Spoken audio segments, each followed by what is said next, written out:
What's up guys, I'm Phoenix Master 1 and welcome to my builds guide and refined review for Legendary Celica, Mila, Byleths, Astram, Forsyth, and newer Selkie. So let us begin with Legendary Celica getting a refine and remix. So now Saintly Seraphim does give her plus 10 attack and speed in combat, and it does deal true damage based on 25% of foes' resistance. And now with this weapon refine, she's able to get Time Pulse, which is really good, and she also is able to get these special charges status effect, which allows her to get special cooldown charge +1 per attack. So that is definitely pretty good for triggering specials, and she does have her remix to her Soul of Zofia. So Soul of Zofia 2 now does have null follow-up and the dive bomb effect. So it's no longer desperation with some kind of threshold. So she's always going to be getting this in the player phase, which is really good, because previously it was a bit hard for her to fall into the HP range to get into that desperation effect. And now this just upgraded to dive bomb is much better. She can also inflict -5 speed debuff on foe in the combat, and also halves any kind of damage reduction skills of foes. So this is definitely pretty good and is pretty much a lot of things what Celica needed, and this allows her to basically trigger specials a lot easily. Stuff like 2 cooldown specials is easily going to be triggered against the foes, and she can even use 3 cooldown specials like Luna, for example. So having Time Pulse built into her weapon is definitely pretty good, and she's going to be functioning as a much better nuke now. And because she already has null follow-up in her Soul of Zofia, she's going to be able to perform really well without really needing any kind of external support of null follow-up or running null follow-up Sacred Seal. And having the dive bomb effect is just really amazing for any kind of mage, especially a fast mage like her. So I'm pretty happy with her weapon refine and remix, and I think that she is a much better unit now. Her remix is definitely pretty solid, and now she's going to be able to do even more damage and actually outspeed a lot more threats, which is really good because she can get +10 from her weapon, and she can also inflict the -5 speed on the opponent. So being able to double a lot of the opponents is definitely going to be really important when you have the dive bomb effect in Soul of Zofia 2. And Celica was kind of falling behind when it comes to the speed race and how insanely fast some units are. So this can definitely help her quite a lot. And she's of course going to be having no trouble doubling the slower opponents. So if you want to run her on a budget, then you can simply run her with Luna. A 3 cooldown special like Luna is going to be becoming 2 cooldown with the Time Pulse of Saintly Seraphim now. So you can easily trigger this on your double, and you're going to be able to run Attack Speed Menace now because that is a remix skill, so you can easily get this by learning that skill. So she can function with this kind of build on a budget, and you can even run her with Time Pulse and a 4 cooldown special like Dragon Fang. So the Time Pulse in her Slot C and her weapon will actually stack up and bring down Dragon Fang to 2 cooldown, which she can then trigger on her double. So that is really good. And you can even run her with 2 cooldown specials like Glimmer, Moonbow, Ruptured Sky, and even against the foes with Guard effect, she's going to be able to trigger those specials on her double. And you can even run her with an AoE special because the true damage that she gets based on foes' resistance is actually added to the AoE damage as well. So you can just run Life and Death so that you can get more damage out of the AoE special, and you can just pre-charge her AoE special from some kind of support. So that's definitely one of the ways of using Legendary Celica. And you can also run her with Attack Speed Finish 4 because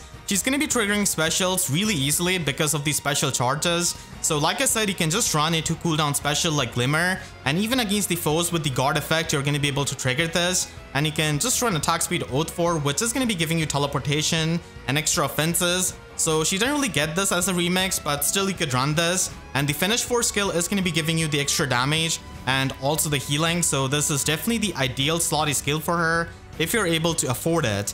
And if you're going to be having her at plus and merge, then she's of course going to be useful in Arena as a legendary unit who is a fire pair up legendary unit. So she could be used with Ruptured Sky there, and with pretty much the same build with Attack Speed Finish 4 and Oath 4. She's not going to be scoring the highest because she is one of the earlier pair up legendary units, but still she is going to be helping you with the arena scoring, and that's what really matters. So overall, Legendary Celica definitely has a lot of fun now with her builds and by spamming these specials. Mila also gets a refine and remix, and Nurturing Breath does give +3 defense, and now she can get extra attack speed, defense, and resistance in combat depending on the number of allies within 7 rows and 7 columns centered on Mila ×2, and this can go all the way up to 6. So this is definitely going to be helping her in the combat, but she's not really a combat unit, and she's more of a support unit, and her support is definitely improved with this weapon refine. So she can now give +4 attack, speed, defense, and resistance to the allies in the combat who are in 7 rows and 7 columns, which is definitely pretty good. And she can also get +4 visible stats to her attack, speed, defense, and resistance. So getting the extra visible stats is really good for meeting the defense check for Mila's Turnwheel 2, and this is definitely going to be making it a lot easier for her to isolate many of the threats. And then with this weapon refine, she's also able to ignore the visible attack buff of the opponent, and so are the allies in 7 rows and 7 columns in the combat. Now this is definitely pretty good, but because Embla is going to be in the light season and is going to be really common, she's going to be inflicting the feud effect, and because Mila's effect is in the combat, it is going to be getting ignored whenever the main unit has got feud effect on them. But still having this kind of dull attack and just ignoring the visible attack of the opponent is definitely pretty nice as a support. And she also gets a remix to her Mila's Turnwheel, so it does have follow-up negation status now, which she can get, so that can definitely help her survive against some of the threats. And then she can inflict isolation and guard on the foes in the cardinal direction that have less defense than her. So isolation is going to be the main reason why people are going to be using Mila, for just isolating rally traps, for isolating stuff like duochrome, isolating dancers. And guard is, I guess, a nice bonus on top. So if any kind of opponent who is in that lane is affected by the isolation, they can also get affected by the guard effect. So she's like mainly going to be used for the isolation and not for like the guard effect that she can inflict. And now it's a lot easier for her to isolate, you know, someone like Dancer Eldigan, because she's able to get extra visible defense, which is definitely pretty good. And she's also able to function much better as a Dark Shrine Soaker, because she's able to get the visible resistance as well. So getting the visible stats, in my opinion, is really good for Mila, and definitely makes her one of the better you know, Shrine Soakers, and just improves her isolation potential, which is definitely pretty good for a unit like her who is going to be used mainly for that effect. And having more support in her Nurturing Breath is also pretty good, but again, Embla is going to be a bit annoying, but still, you know, Mila is going to be there for providing that support to your tanks and for your hit and run teams. So that is Mila's Refine and Remix, and she's definitely improved quite a bit in terms of providing support, and also in terms of her own combat potential, because she can get this follow-up negation effect, and she can also get the extra stats in the combat. So she can definitely take some hits so that you can go ahead and collect the pots. And Dragon Wall is going to be her remix skill, which she gets, which is not really going to be used all that much compared to the other skills, which is usually going to be used in Aether Raids offense. So for building up Mila, you are going to be wanting to stack up defense as much as you want, because you want to isolate Dancer Eldigans, and now having extra visible defense is definitely going to be helping you in that regard. So having Fortress defense both in her Slot A and Sacred Seal is going to be at least like the budget way of using her, so that you can isolate the dancers and, you know, stuff like Dancer Eldigans, which are not too optimized with like the merges plus defense IV, or with stuff like Wagasa plus. So that's why this is definitely going to be the budget way of running her. And you can also run a Link skill so that she can function as a smite bot. Mila is mostly going to be staying behind and isolating threats and just helping you, you know, smite units, and that's pretty much her job. She's not going to be participating in the combat that much, and if you do have the fodder, then you can definitely give her Fortress Defense Rest 3, and this is going to be helping you even more, because you can now soak up the Dark Shrines a lot easily, and you can also make use of a Sabotage skill, like Sabotage Attack for example. So running this skill is definitely helpful as well, and it does help you increase her, you know, isolation potential. And plus defense IV is definitely going to be the best IV for Mila, because she needs all the defense that she can get, especially against many of the Dancer Eldigans, which are going to be common in the light season. And the final skill which you can give to her, which is going to be improving her isolation potential to the max, is definitely going to be Solid Ground 4. So this is going to be taking her defense to the next level, and this is definitely helpful if you want to isolate all kinds of Dancer Eldigans and everything. And more merges on her is definitely going to be helping you as you get more defense. So this is definitely a premium skill, and you can also run a dual chill skill on her so that she can provide that support to your team. And finally, if you do plus and merge her, then of course any of these builds are going to be eligible for Aether Raids offense, but you could also be used with this encounter Dragon Sacred Seal, and can function as a scoring unit in Arena and also in stuff like Mjolnir Strike. So she could be run with her Bracing Stance 3 and Dragon's Ire 4, and by running a 300 SP Sacred Seal like Distant Counter Dragon. So she's going to be able to score 185 BST, which is definitely not that bad. Male Byleth and female Byleth get their weapon refined to create her sword, and they already had -1 special cooldown, null follow-up, and tempo effect built into their weapon, and now they can get +8 to all of their stats in the combat, which is definitely really helpful, and also 30% damage reduction from foe's first attack. And the biggest thing is that they are able to neutralize percentage-based damage reduction skills whenever they're special triggers. So this is definitely really unique because it is pretty much like Deadeye, Lethality, or any of those specials, and it is, I guess, taking inspiration from Sublime Heaven. So being able to cut through the damage reduction of other God Sword units is definitely going to be making them pretty unique, and they already have these stacked effects like null follow-up, tempo built into their weapon, and getting the damage reduction is also really nice because you can easily stack this up with Vital Astra and like slot B skills which provide you damage reduction. So both of the Byleths are definitely going to be enjoying this weapon refine quite a lot, and this is definitely a pretty nice weapon refine that can make them unique sword units, and they already had, you know, the null follow-up and tempo effect.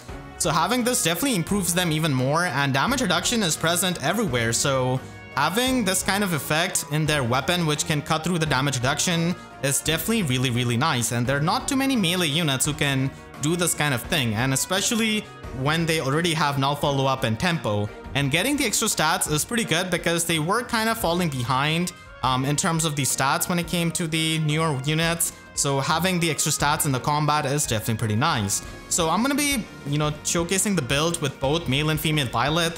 Basically the same build, but they do have a bit of stat difference, so you can still see both of them. So on a budget, you can definitely run Windsweep, and this is going to be a pretty nice way of using them for like limited hero battles or for arena assault. So they do have null follow-up in their weapon, so Windsweep is easily going to be a pretty nice budget option that you can run in their slot B. But if you're going to be investing a bit more into them, then running something like Attack Speed Ideal 4, Spurn, and Time Pulse is going to be useful from Divine Codes. So Spurn is going to be giving you damage reduction, which is going to be stacking up with their Creator's Sword.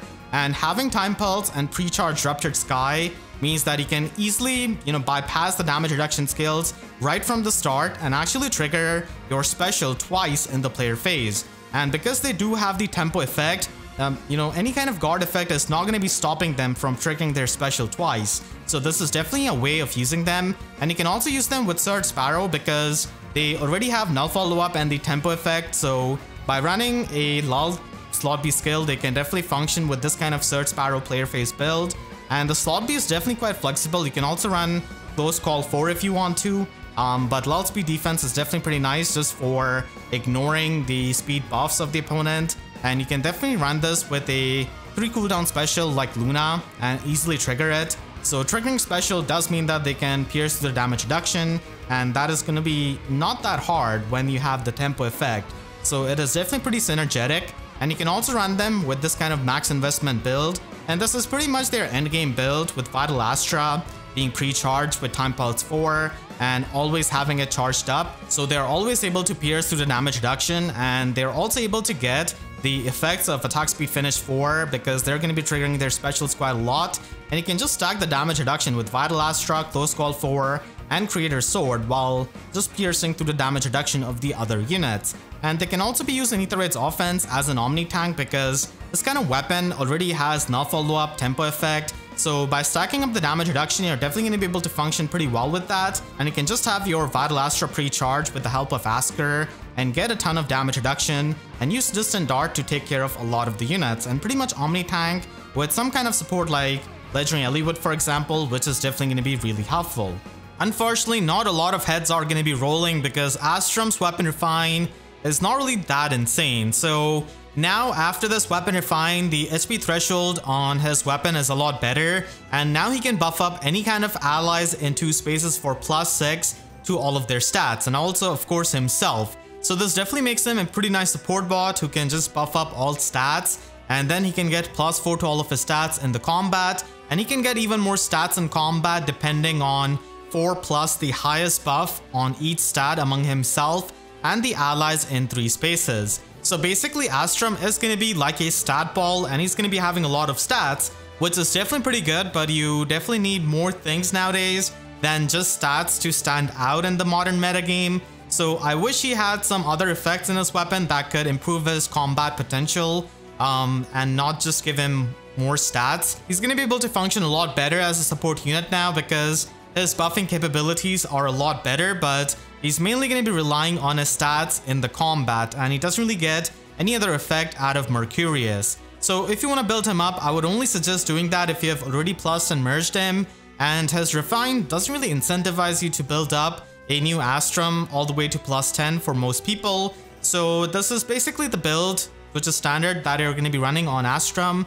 And Ideal Skill is really good for him because he does have the visible buffs from his weapon, so it's pretty easy to activate its condition. And he's going to be able to use Null Follow-Up in his slot B skill because he can be fast, and Joint Drive skills are really good on him because he's going to be supporting allies with the visible buffs, and supporting them with the Joint Drive skill is also really good while taking advantage of this himself. And Bonus Doubler is going to be the go-to skill that he can run as a Sacred Seal on him because he does have the Spectrum buffs from his weapon. You can also run him with more supportive skills like Infantry Null Follow-Up and also a double chill skill. So if you just want to double down on his support capabilities, then this is also an option. And at max investment, you can definitely run him with something like Vital Astra and have attack speed finish 4 and also have close call 4 in his slot B. You would definitely need to provide him some kind of external null follow-up support, but it's not really all that hard nowadays. And Time Pulse 4 is going to be making sure that Vital Astra becomes a 1 cooldown special that he can retaliate back. And using that, you're going to be able to trigger the effect of the finish kill and get the true damage and get the healing. So this is going to be the max investment build that you can run on him.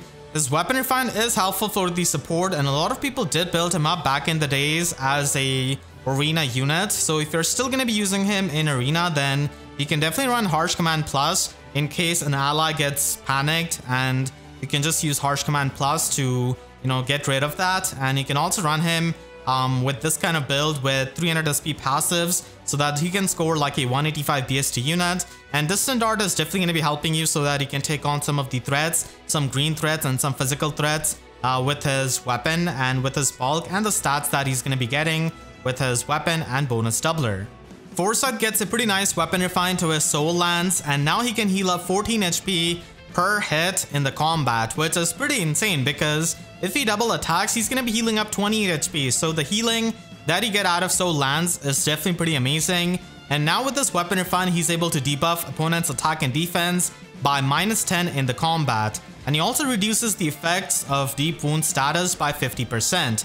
He also gets follow-up negation out of this weapon, and he does get 30% damage reduction from foe's first attack. So this weapon is a lot better now, and the attack debuff is definitely going to be helping him tank much better as an armor unit. And even though Fatal Smoke isn't really all that popular, just the fact that we're going to be reducing the effect of the deep wound status is definitely pretty helpful with Soul Lance, where you're going to be healing up a lot of HP. And the follow-up negation is definitely pretty nice for a tank. He's still going to be missing out on the auto follow-up, and he's not really all that fast, so you pretty much have to run a skill so that you can get an auto follow-up with him. And overall, he's going to be functioning as a decent unit. I don't really think that he's going to be, beating out Brave Hector or Shell when it comes to a Lance armor, but still, he's definitely pretty unique with the kind of feeling that he can get. So overall, pretty nice weapon refine. And if you want to run him, then he's definitely going to be functioning as a near safe tank. So you can run Sturdy Stance 3 on him so that even if he faces someone with null follow-up and he gets doubled, he's not going to be getting blown up by a special. So having the guard effect is really helpful for any kind of tank, and you can just run Slick Fighter as well. So we did get Halloween Degensia a couple of months back in the Ephemera manuals, and if you still have him, then you can easily run Slick Fighter and Sturdy Stance 3. So Slick Fighter is going to be giving you the auto follow-up, which you definitely need because he doesn't really get the auto follow-up from his weapon.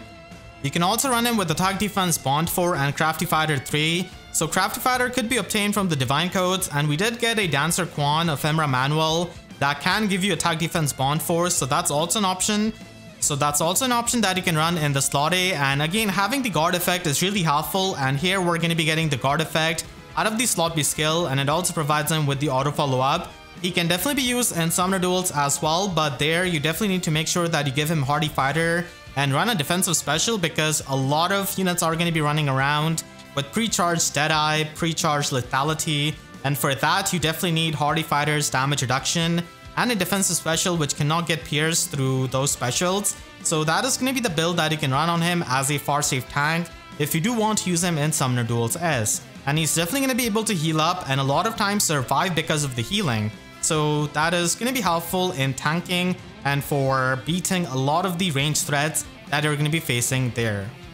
New Year Selkie gets a decent weapon refine, and she already had the -1 special cooldown, the Dragon Wall effect, and true damage based on 70% of the difference between the resistance, which could go all the way up to +7. But now with this weapon refine, she's able to get +8 to all of her stats in the combat, and also the full null follow-up effect, which is definitely really good. And when she's transformed, she can also debuff all stats of the opponents by -4 in the combat. So that is pretty much all of the things that she gets out of her weapon refine. And of course she does have the Beast Cavalry transformation, which can give her the impact effect and more attack and defense debuff. So she's going to be functioning as a pretty decent Beast Cavalier. And it's really good to get the full null follow-up in the weapon itself, because against many of the opponents it is going to be helping her, especially because she is fast. I really wish that she had, more true damage, because that would definitely help her, as she doesn't really have the highest attack stat. But basically with this kind of weapon refine, you would definitely need to overhaul her base kit and run some offensive skills. And attack speed catch 4 is available in the divine code, so you can definitely try and run that. And the good thing is that this Selkie does have -1 special cooldown, so she can easily run Iceberg as a 2 cooldown special. So this is pretty much going to be the standard build that you can run on her, and you can even take advantage of the -1 special cooldown and her high resistance by running Iceberg and Surge Sparrow. So you're going to be able to get a lot of special damage out of Iceberg and heal up the HP using Surge Sparrow with this kind of player phase build. And at max investment, you definitely want to run a Clash skill on her so that she can get the attack and speed debuff neutralization. And you also want to run Beast and Trace so that she can easily transform. And Speed Smoke 4 is definitely something you can run at higher investments so that she can stack up the damage reduction along with her Dragon Wall effect and basically have like 2 sources of damage reduction and be bulky with this kind of build. So this is definitely a build I would recommend if you have heavily invested into Selkie. So those were all of the weapon refines from this batch. Let me know in the comments which one do you like the most, and I hope you all enjoyed this video. Make sure to share this video with your friends if they're trying to build up any of these units. And if you enjoyed, then please be sure to leave a like and a comment, helps me tremendously. And if you really enjoyed, you could always support me directly by using super thanks down below or by becoming a YouTube member. And for more FEH videos, make sure to subscribe and hit the notification bell, because YouTube sub boxes are about as functional as damage reduction against Byleth. So with that, I'll see you guys next time. Thank you so much for watching and have a great day.